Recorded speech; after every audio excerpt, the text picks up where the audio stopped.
আসসালামু আলাইকুম everyone, welcome back to my channel cooking corner. আজকে ঈদের দিন আমি আপনাদের সাথে শেয়ার করব লাল লাল করে কিভাবে আপনারা একদম অল্প সময়ের ভিতরে কিভাবে গরুর মাংসটা রান্না করবেন। তো এখানে আমি প্রথমেই মাংসগুলোকে ধুয়ে নিয়েছি। এখানে আমি 5 কেজি মাংস নিয়ে নিয়েছি ঈদের দিন রান্না করার জন্য। তো এখানে আমি বেশি করে একটু মোটা মোটা করে পেঁয়াজ কেটে রেখেছি, সেগুলোই এখন এখানে আমি দিয়ে দিলাম। এখন দিয়ে দেব মরিচের গুঁড়ো। এখানে আমি অনেকগুলো মরিচের গুঁড়ো দিব, কারণ মরিচের গুঁড়োটা না দিলে কিন্তু মাংসটা ঝাল হবে না আর খেতেও কিন্তু মজা লাগবে না। তাই আমি অনেক পরিমাণে কিন্তু এখানে মরিচের গুঁড়া দিয়ে নিলাম। এখন দিয়ে দেব হলুদের গুঁড়ো। হলুদটাও কিন্তু অনেক দিতে হবে, যেহেতু এখানে আমার 5 কেজি মাংস, সেই অনুযায়ী আমি অনেকগুলো হলুদই দিয়ে নিলাম। তো এখানে আমি পরিমাণ মতো লবণ দিয়ে নিলাম। আপনারা আপনাদের পরিমাণ অনুযায়ী লবণ দিয়ে নেবেন। তো লবণ দেওয়ার পর এখানে আমি দিয়ে দিলাম 2 চামচ পরিমাণে এখানে আমি ধনিয়া গুঁড়োটাও দিয়ে নিলাম, যাতে রান্না করার সময় অনেক সুন্দর একটা ফ্লেভার আসে। তো এখন আমি এখানে দারচিনি, এলাচ, তেজপাতা সবগুলো একসাথে দিয়ে দিব। আপনারা চাইলে কিন্তু আরও অনেক মশলা ইউজ করতে পারেন, তো আমি সবগুলো এখানে ইউজ করিনি, যেটা প্রয়োজন আমি সেটাই ইউজ করেছি। এখন দিয়ে দিব আদা রসুন বাটা। এখানে মাংসের অনুযায়ী কিন্তু আপনারা আদা রসুনের পরিমাণটা বুঝে শুনে দিবেন। তো এখানে আমার আদা রসুন দেওয়া শেষ। এখন দিয়ে দেবো পরিমাণ মতো সয়াবিন তেল।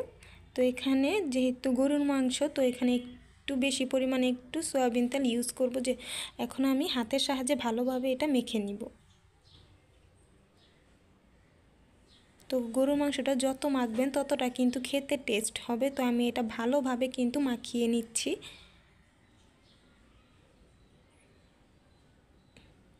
তো দেখতেই পাচ্ছেন হাতের সাহায্যে আমি অনেকক্ষণ সময় ধরে এটাকে মাখিয়ে নিব।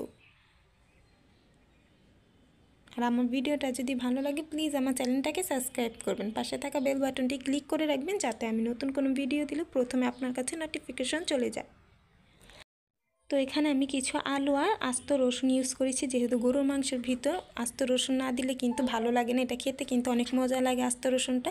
আর আলুও দিয়ে দিয়েছি এখানে, যাতে মাংসটা বেশি ঘন হয়, দেখতে অনেক ভালো লাগে, তার জন্য আমি আলুটা দিয়ে নিয়েছি।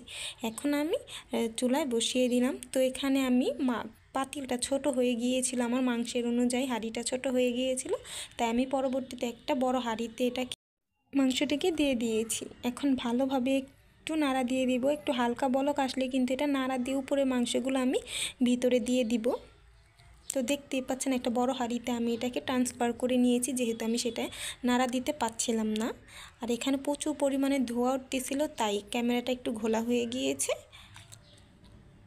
তো দেখতেই পাচ্ছেন মাংস থেকে কিন্তু অনেক পরিমাণে কিন্তু পানি বের হয়ে গিয়েছে। এখানে কিন্তু কোনো পানি ইউজ করার দরকার নেই। এই যে মাংসটা পুরোই হয়ে গিয়েছে, আপনারা চাইলে ঝোলটা রাখতে পারেন বা নাও রাখতে পারেন। এখানে আমি একটু ঝোলঝোলি রেখেছি।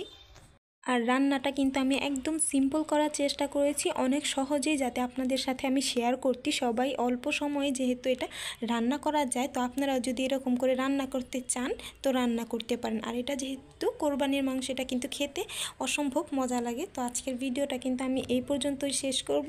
পরবর্তী ভিডিও দেখার জন্য আমার চ্যানেলটাকে সাবস্ক্রাইব করবেন আর আমাকে কমেন্টে জানাবেন রান্নাটা কেমন হয়েছে। আল্লাহ হাফেজ, সবাই ভালো থাকবেন, আমার জন্য দোয়া করবেন।